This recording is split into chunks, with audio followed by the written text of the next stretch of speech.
Britannia whispers of the airborne dawn. September 17th, 1944.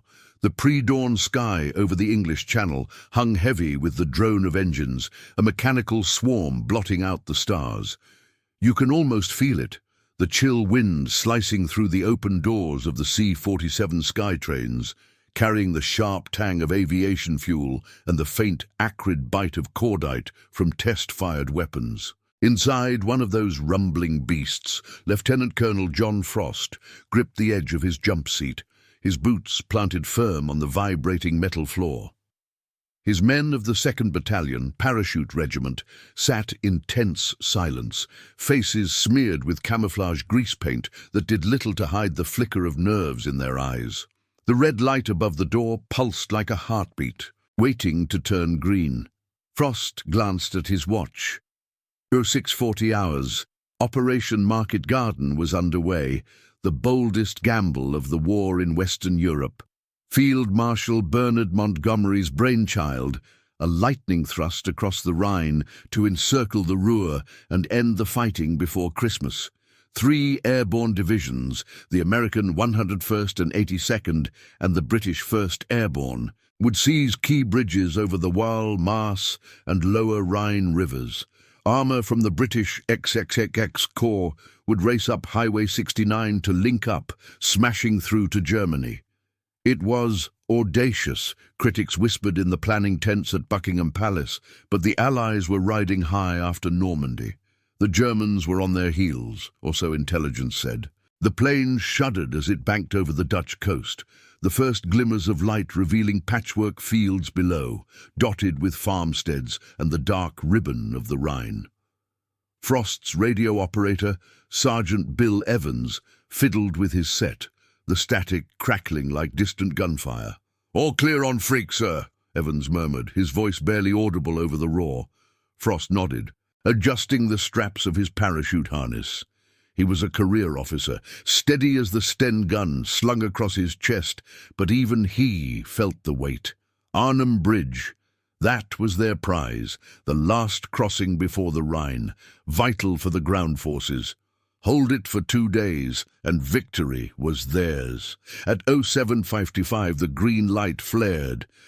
"Go!" Frost bellowed, and the first paratrooper lunged into the void. One by one, they tumbled out, silk blossoms erupting against the grey sky. The drop zone was a sprawling heath 5 miles west of Arnhem, meant to be lightly defended. But as the chutes deployed, anti-aircraft fire stitched the air, tracers whipping up from flak towers the Jerrys had somehow manned. A C-47 ahead erupted in flames, spiraling earthward with a scream of tearing metal. Frost hit the ground hard, rolling in the damp grass, the impact jarring his teeth. Around him men gathered gear, shaking off the daze, while the whine of distant explosions echoed from the city. By 0900, the battalion had assembled amid the confusion of scattered drops. Wind had pushed some sticks miles off course, but Frost rallied them with clipped orders, his voice cutting through the morning mist. "Form up on me. We've got a bridge to take."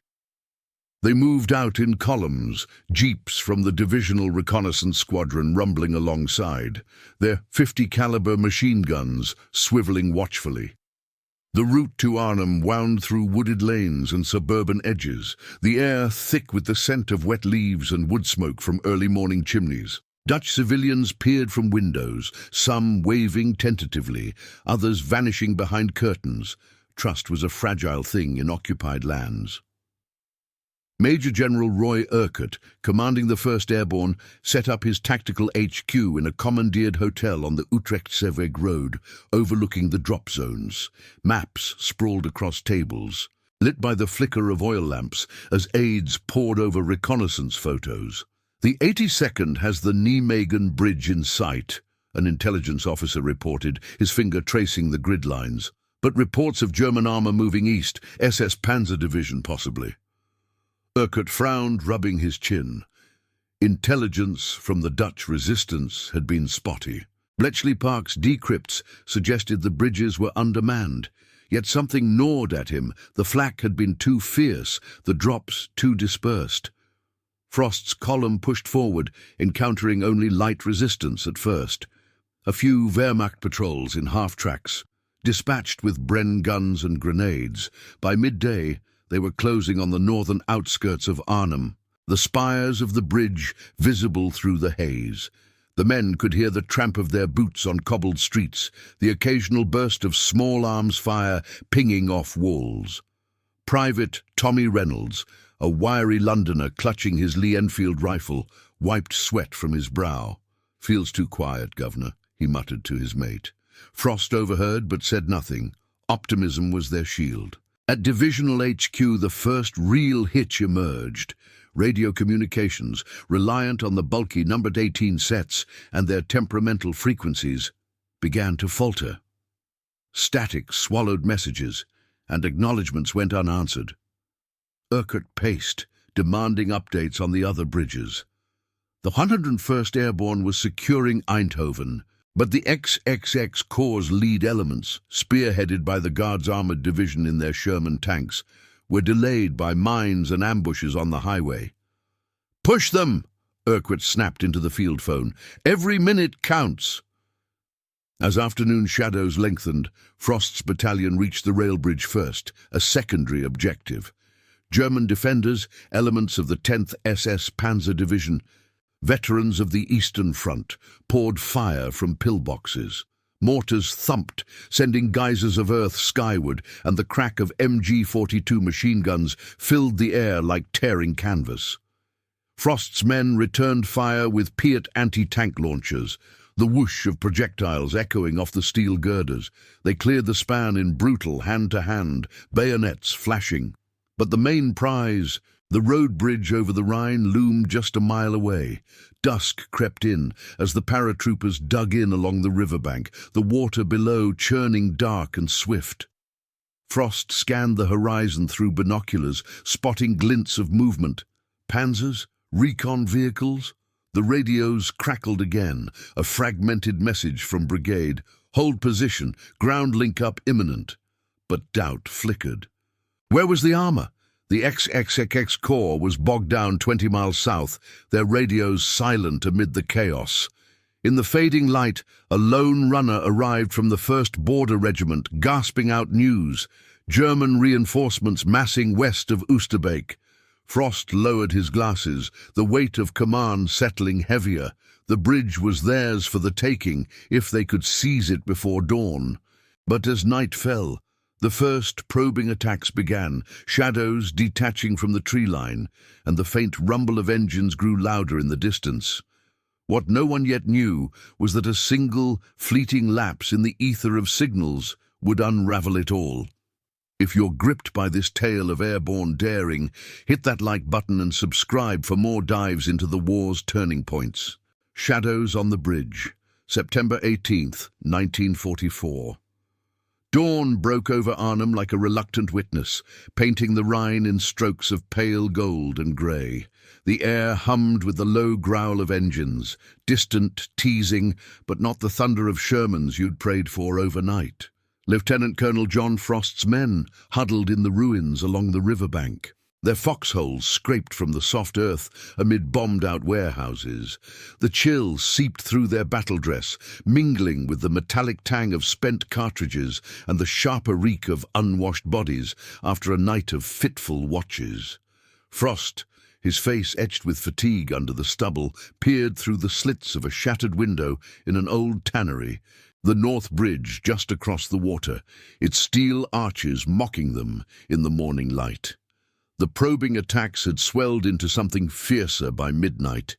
German Fallschirmjäger, paratroopers of their own, battle-hardened from Crete and Russia, had slunk in under cover of darkness, their MP-40 submachine guns chattering in short, vicious bursts.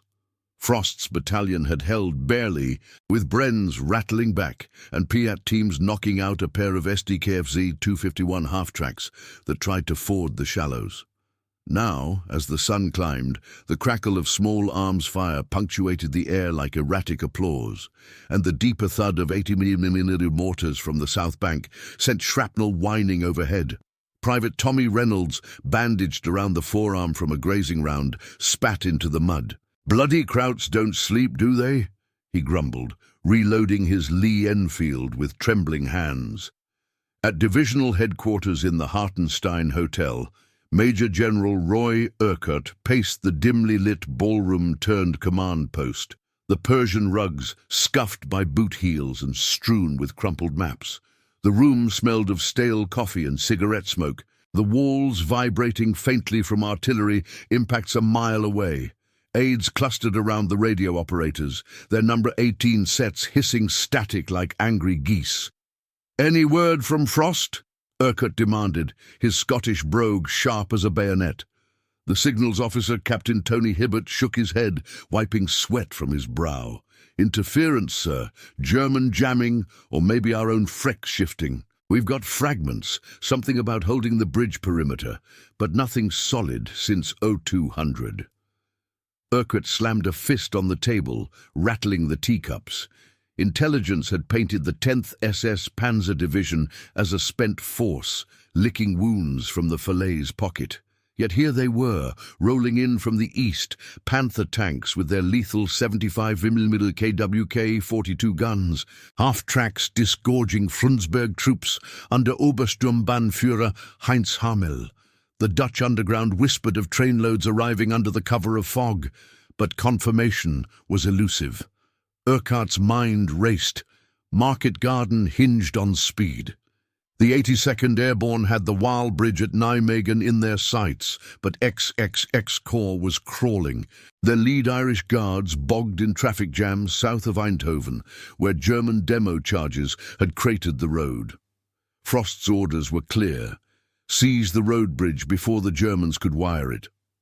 At 0800, he gathered his company commanders in the tannery's shadowed alcove, the men's breaths fogging the air. "We move now," Frost said, his voice steady, eyes locking on each face. "A and C companies across the rail bridge to flank north. B with me, straight down the embankment. No heroics, just take it clean." The men nodded, checking their Mills bombs and Sten magazines, the clink of metal a grim rhythm. You could sense the knot in their guts, the way the world narrowed to the next step, the next shot. The advance began under a pall of smoke from burning jeeps, the paras double-timing along the cobbled quay. Reynolds stayed close to his section leader, Sergeant Mick Bailey, the two weaving past gutted tramcars that offered scant cover. German fire intensified as they neared the bridge's southern approach, a nest of MG-42s in a customs house, their 1-200 rounds per minute buzzsaw raking the street. "Down!" Bailey yelled, shoving Reynolds behind a low wall as bullets chipped brick into stinging dust. A Piat gunner, Corporal Ellis, fired from a doorway, the backblast singeing his eyebrows as the projector arced toward the nest. The explosion bloomed orange, silencing the gun, but not before two paras crumpled, blood pooling dark on the stones. By 0930, Frost's force had stormed onto the bridge itself, the Rhine churning 200 feet below, its current swift and unforgiving. The structure groaned under their boots, exposed like a tightrope over hell. German engineers had started demolition prep, cables snaking from charges under the spans, but the paras cut them with bolt cutters, hearts pounding. From the northern end, SS counterattacks poured in. A Sturmgeschütz, the third assault gun, lumbered forward, its 75mm barking shells that cratered the roadway. Frost directed fire from a captured 20mm flak gun, the tracers arcing like fireflies to punch into the Stug's tracks, halting it in a squeal of tortured metal. Back at HQ, the radios chose that moment to betray them. For 9 agonizing minutes, mere heartbeats in the grand scheme, but an eternity on the bridge, the ether went dead. A frequency drift perhaps from atmospheric interference over the Low Countries, or a hasty switch by a signals team evading a raid. Messages from Frost's forward observers piled up unheard.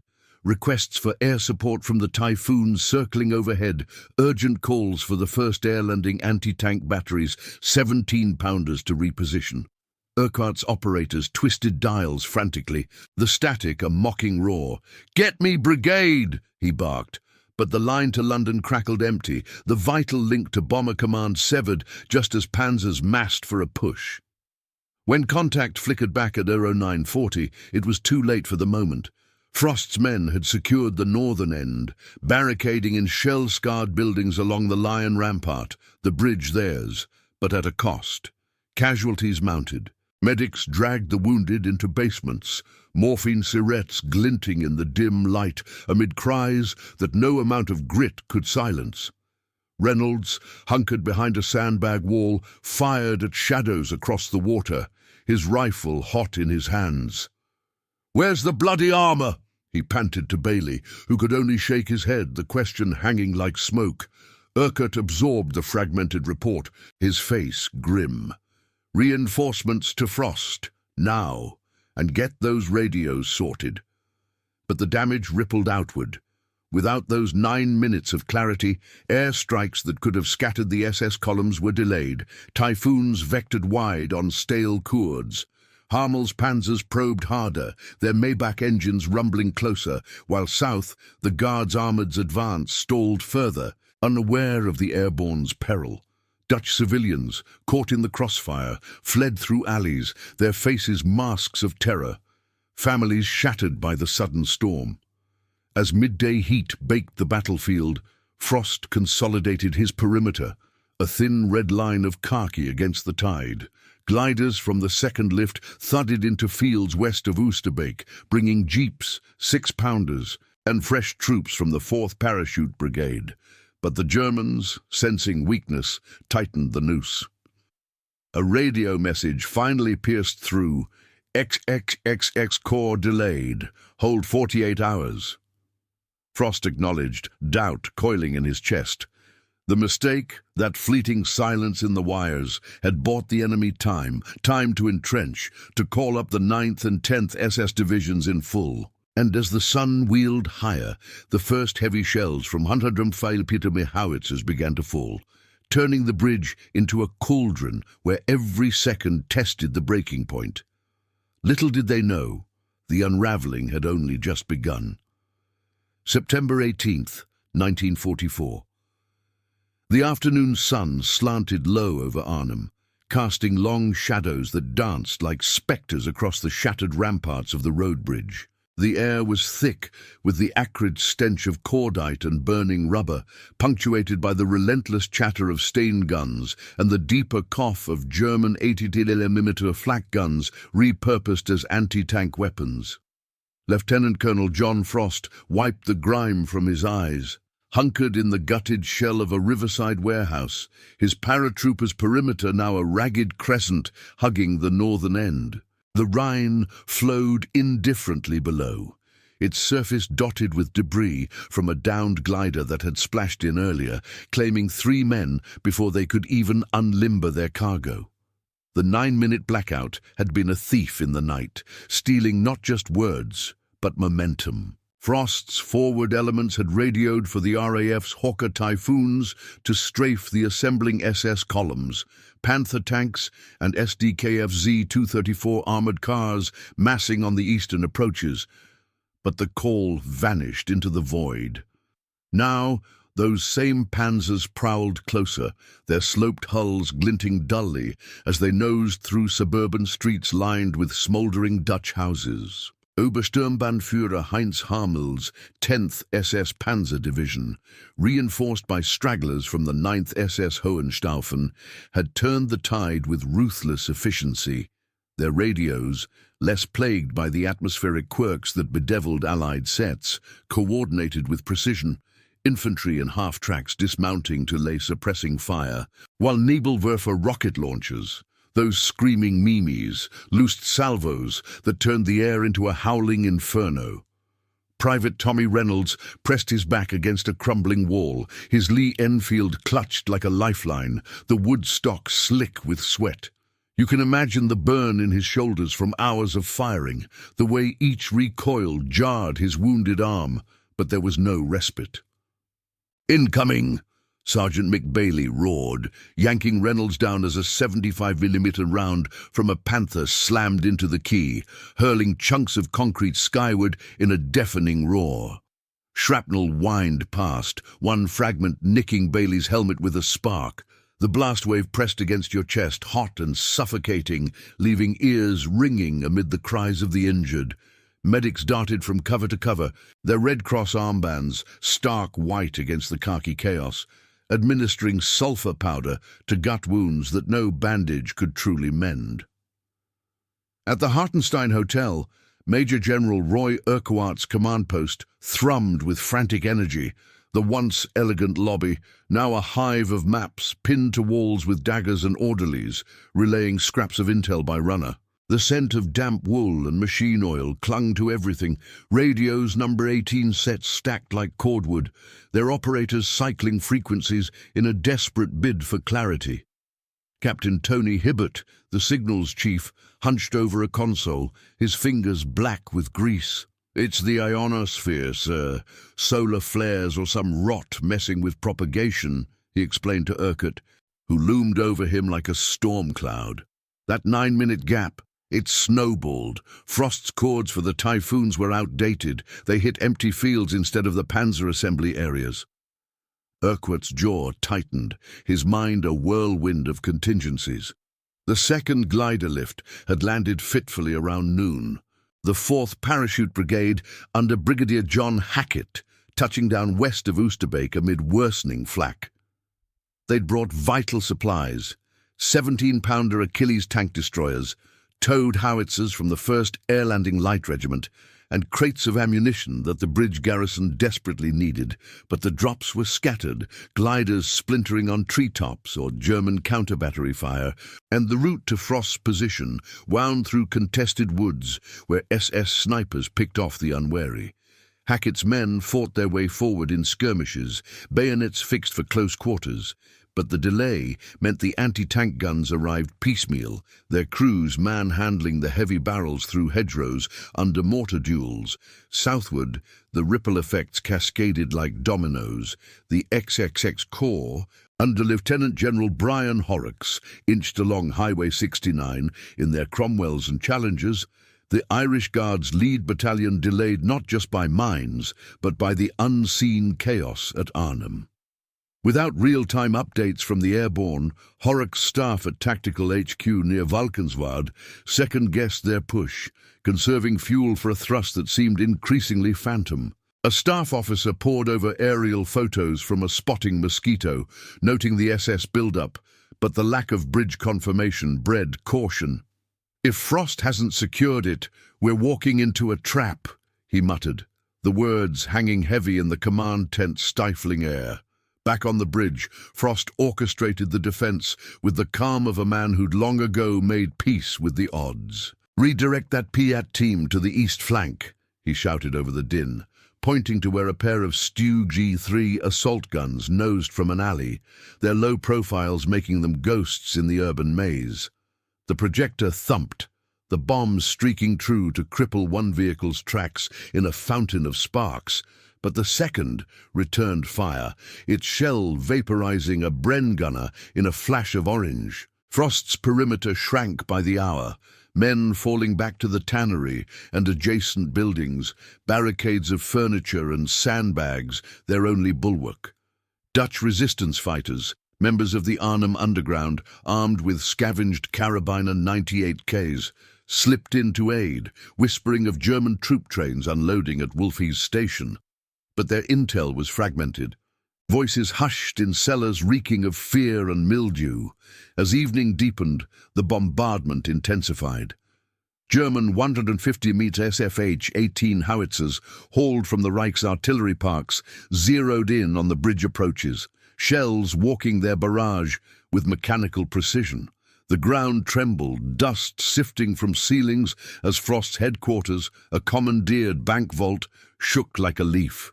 Inside, radio operator Sergeant Bill Evans coaxed his set, finally patching a garbled link to Divisional HQ. "Frost here. Perimeter holding but ammo low. Request resupply drop and air cover at first light." The response crackled back. Acknowledged. Hackett en route with guns. Hold fast. XXX Corps reports progress.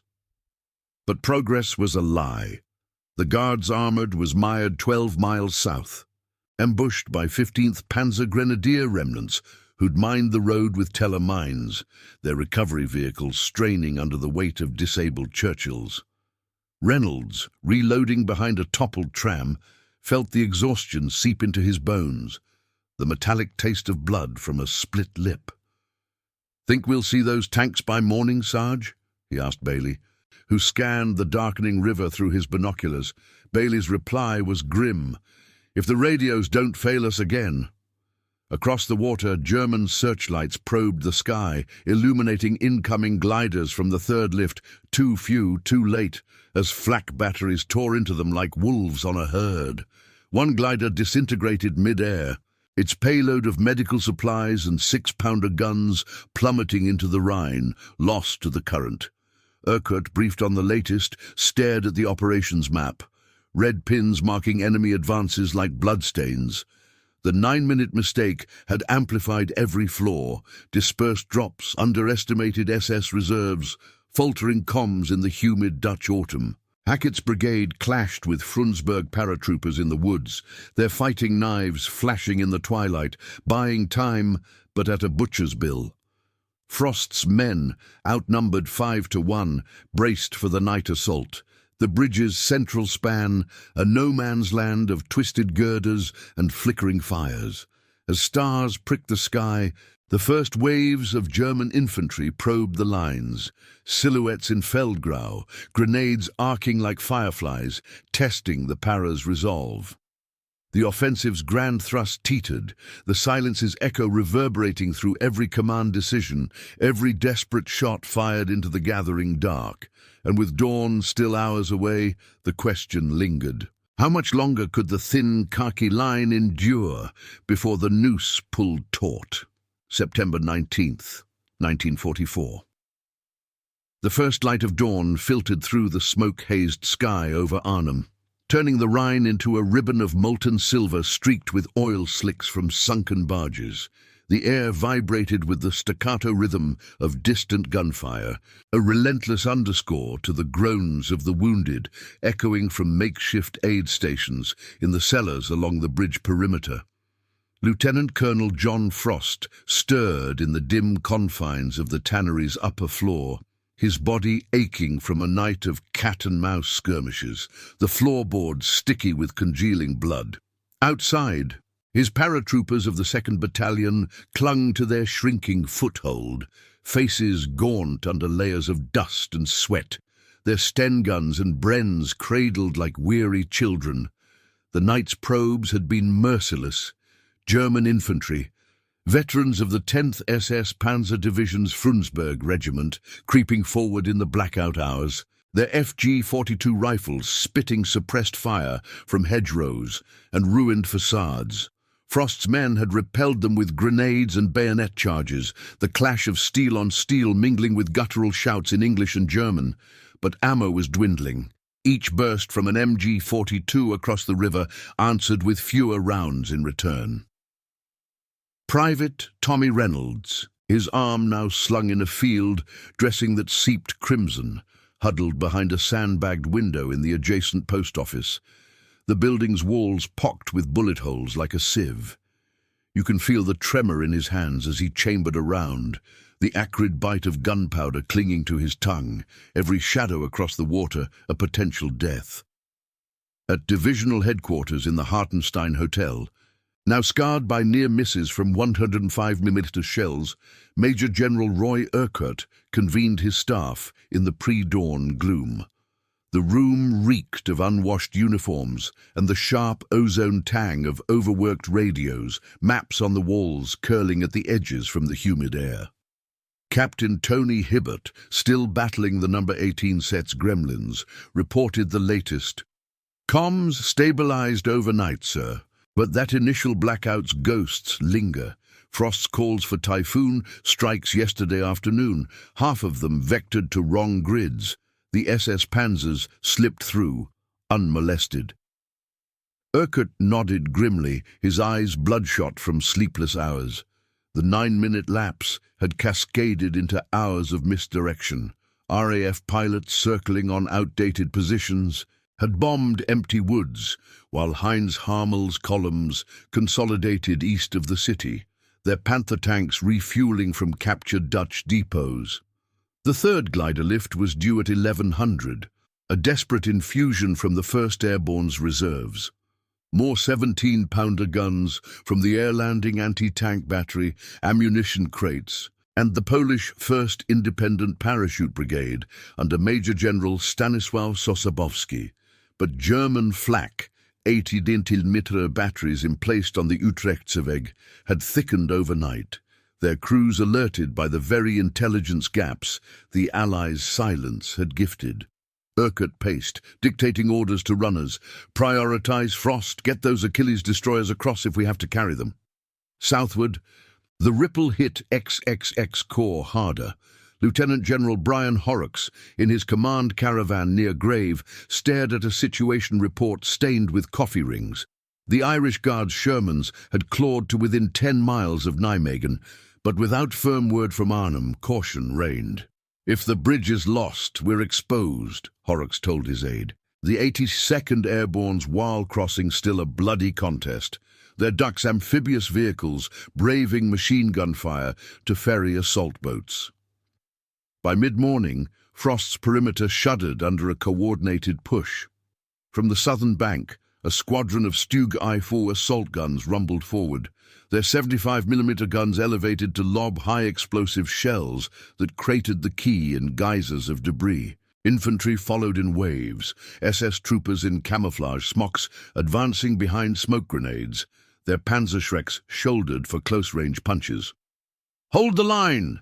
Frost yelled from the tannery roof, directing a Piat team whose bomb glanced off a Stug's glacis plate, the backblast scorching the air. The response was furious. A Nebelwerfer barrage screamed in, the multi-barreled rockets detonating in a wall of flame that engulfed a Bren gun position, screams cutting through the roar as medics rushed forward with stretchers. Reynolds fired from his vantage, picking off a grenadier scrambling over rubble, the man's body tumbling into the river with a splash. But the pressure mounted. A half-track SDKFZ 251, mounted with a 20mm cannon, nosed onto the bridge's central span, its rounds stitching the air like angry hornets. Sergeant Mick Bailey lobbed a number 36 Mills bomb, the blast flipping the vehicle onto its side in a tangle of twisted metal and spilling fuel. "That's one less," Bailey whooped, but his triumph faded as more shadows detached from the far shore, elements of the 9th SS Hohenstaufen Division, fresh from halting the ground advance south. The Germans, their communications unhampered, exploited every Allied hesitation, radios crackling with precise fire missions from embedded forward observers.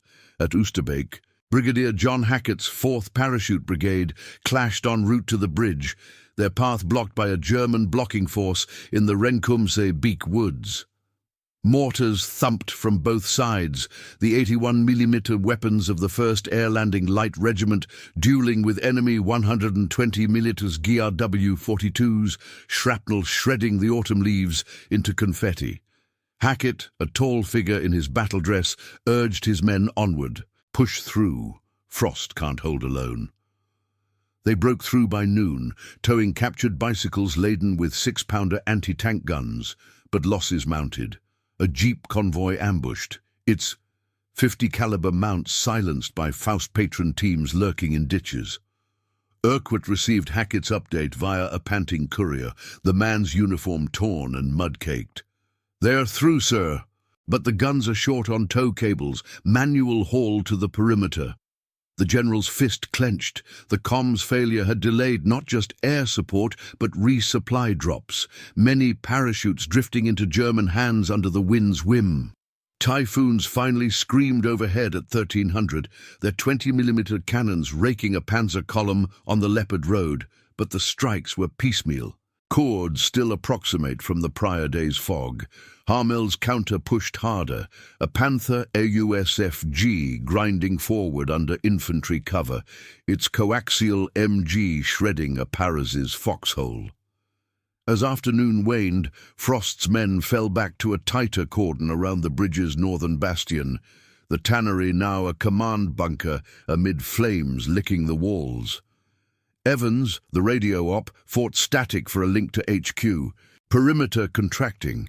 Request immediate evac for wounded. Germans massing for evening assault. The reply buzzed faint. Hold. Poles inbound. XXX Corps, breaking through Nijmegen. But Horrocks' forces were mired. The 82nd's bridge assault a slaughter under 88mm fire. Boats splintering on the wall's chop. Dutch civilians, pressed into service by the underground, ferried ammo in wheelbarrows through back alleys, their faces etched with quiet defiance amid the thunder. Reynolds slumped against a pillar, his rifle empty, bayonet fixed as the sun dipped.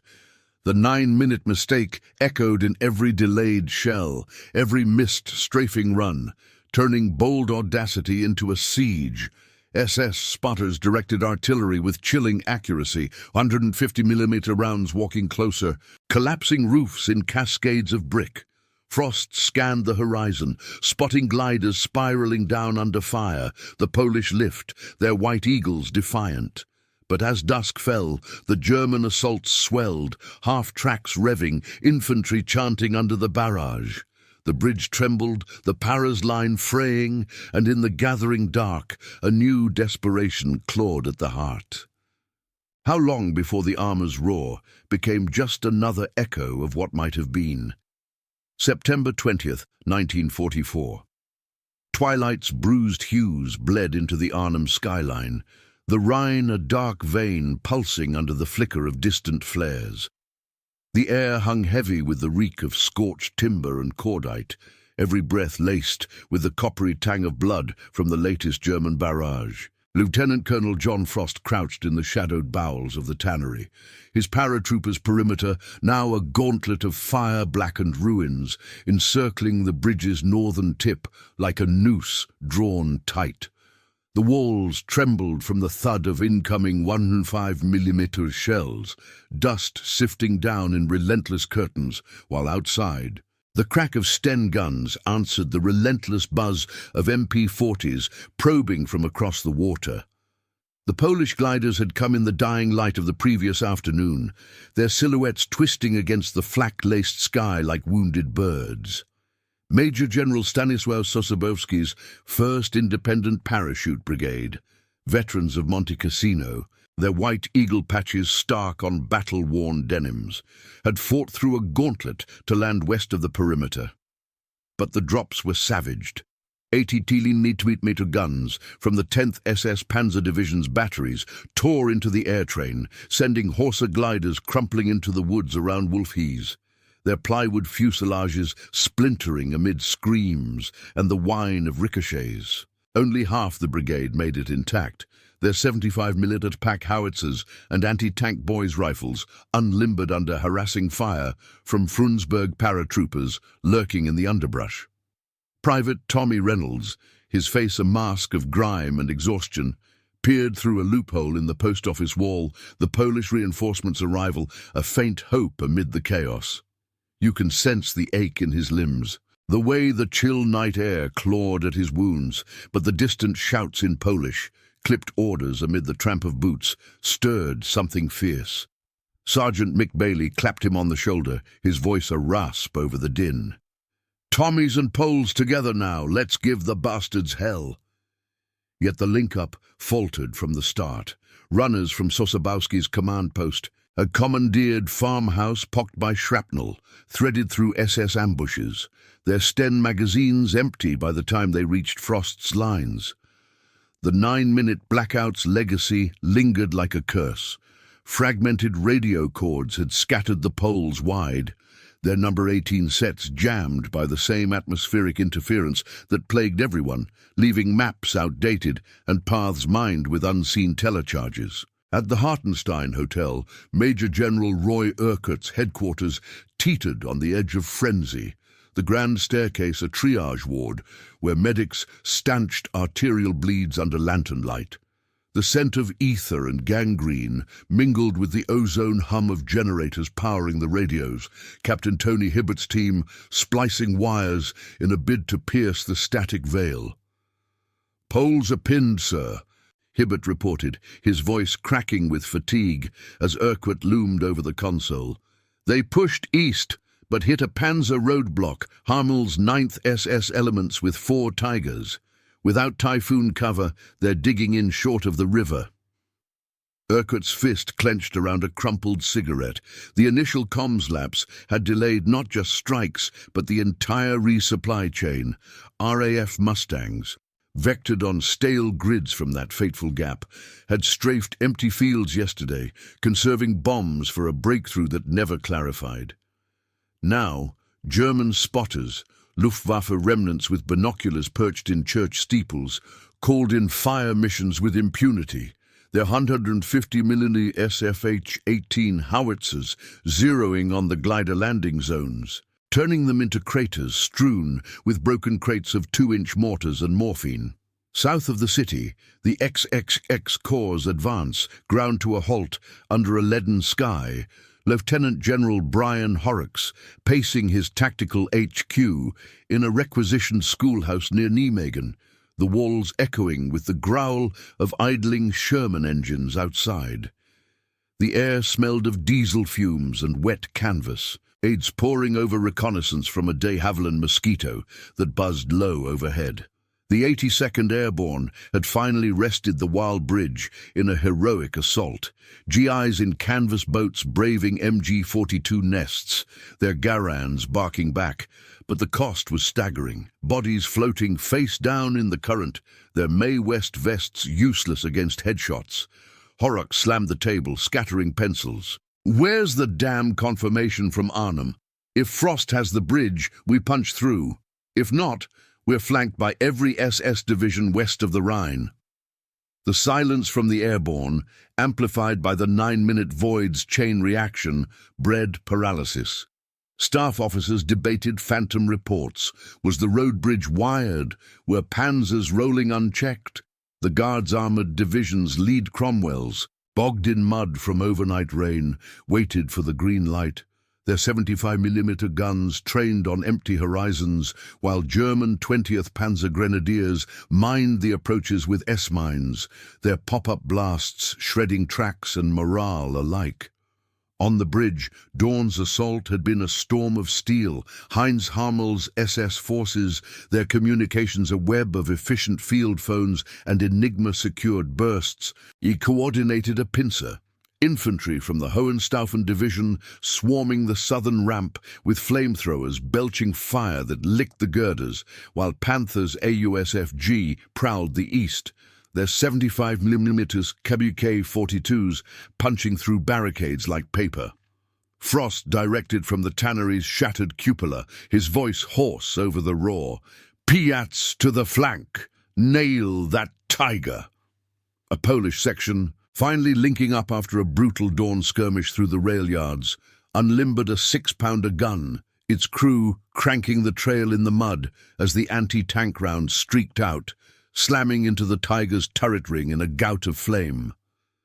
The beast halted, belching black smoke, but not before its main gun traversed, vaporizing a cluster of paras in a flash that lit the morning like hellfire. Reynolds fired blindly into the smoke, his bayonet catching on a spent casing, the heat from a nearby blaze singeing his eyebrows.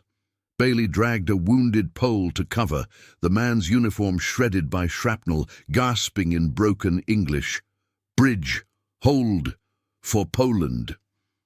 But the tide surged. A SDKFZ 251 half-track mounted with a 37mm PK gun nosed onto the span, its rounds hammering the post office facade, collapsing a wall in a cascade of bricks that buried 2 men alive. Medics unearthed them, faces pale as ghosts, while Dutch civilians, shadowy figures from the resistance, slipped through the lines with canteens of water scavenged from basements, their eyes hollow with the weight of watching their city bleed. By midday, Sosabowski's Poles bolstered the perimeter, their Bofors 40mm guns chattering at low-flying FW-190s that strafed the lines, but the cost mounted. Urquhart radioed Frost a grim assessment. XXX Corps at Nijmegen, bridge hours, but counterattacks delaying link-up. Hold 24 more hours. Frost acknowledged, the words tasting like ash. Ammo crates from the gliders were half empty, shared among the thinning ranks. The Germans, sensing the fracture, unleashed a fresh barrage. Nebelwerfers howling their banshee wail, rockets blanketing the tannery in fire that forced evacuations into the open, exposed to snipers' scopes. As the sun arced toward evening, Horrocks finally ordered the push, the Irish Guards' tanks churning forward in a column of dust and resolve. But ambushes waited. Faust patron teams in the tree line, their shaped charges crumpling hulls in orange blooms.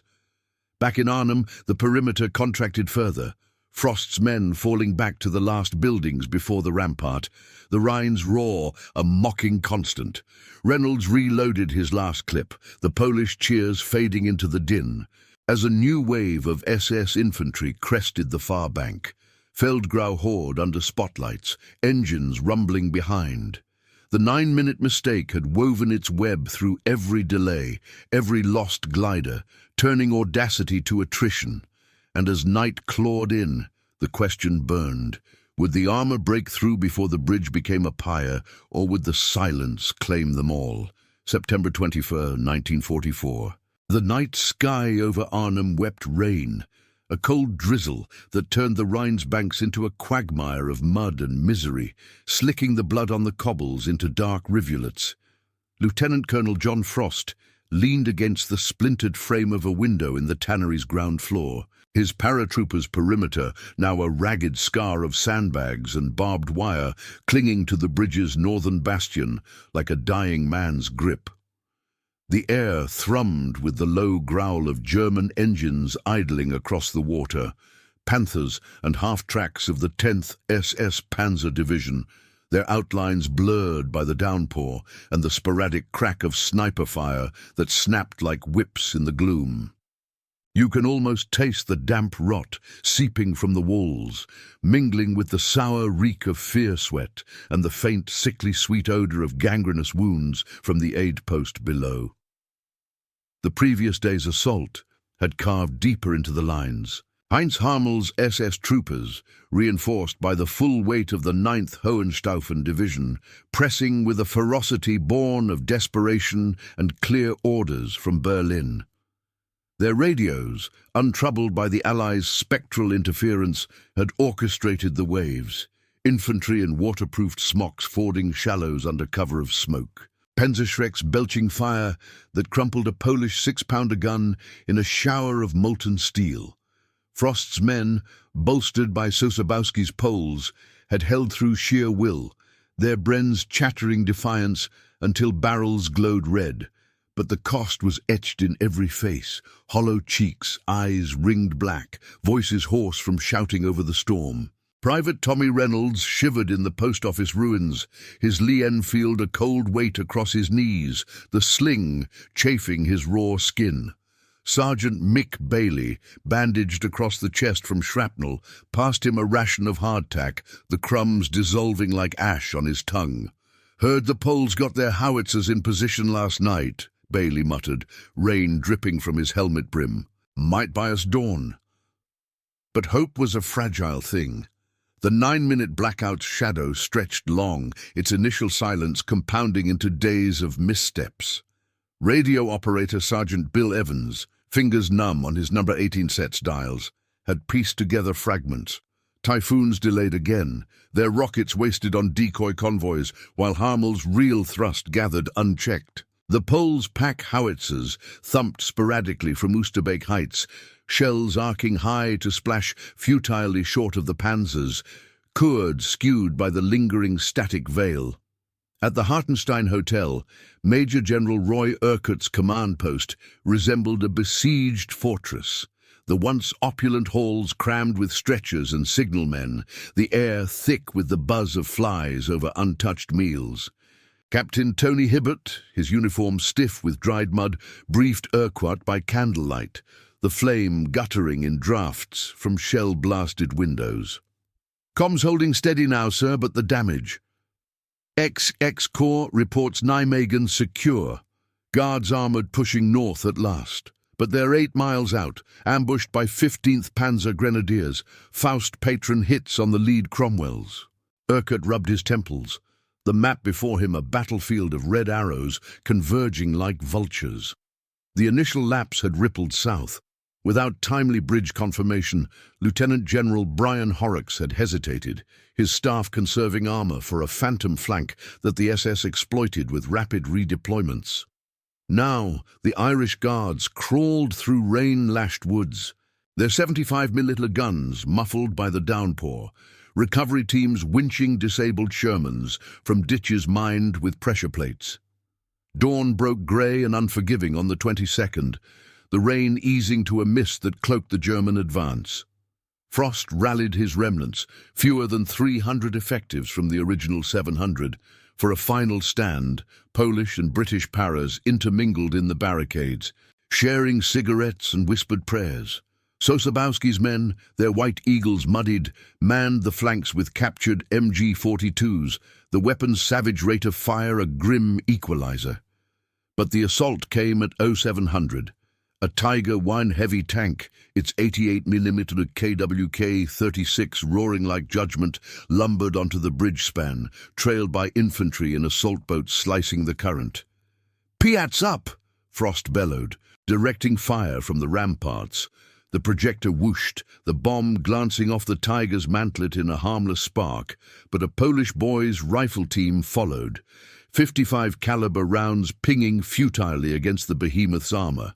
The Tiger's reply was cataclysmic, a shell that gutted the tannery's facade, burying Evans under rubble, his radio silenced in a crunch of static and stone. Reynolds fired from the ruins, his shots lost in the melee as SS troopers stormed the quay, grenades bursting in puffs of yellow flame. Bailey fell, covering a retreat, his body jerking under a burst from an FG-42, leaving Reynolds to drag a wounded Pole to cover amid the slick stones. Medics, their satchels empty of morphine, could only offer water and vows, the cries piercing the fog like knives. By noon, the perimeter shattered. Frost ordered withdrawal to the river's edge, the bridge lost in a tide of felled grow, its girders trembling under the Tiger's treads as engineers swarmed to wire fresh charges. Urquhart, absorbing the news via runner, radios now jammed by deliberate German interference, faced the inevitable. Perimeter breach confirmed. Prepare evacuation. The plan? Operation Berlin coalesced in frantic whispers, a fighting withdrawal to the Rhine's south bank under cover of the Polish brigade's rearguard.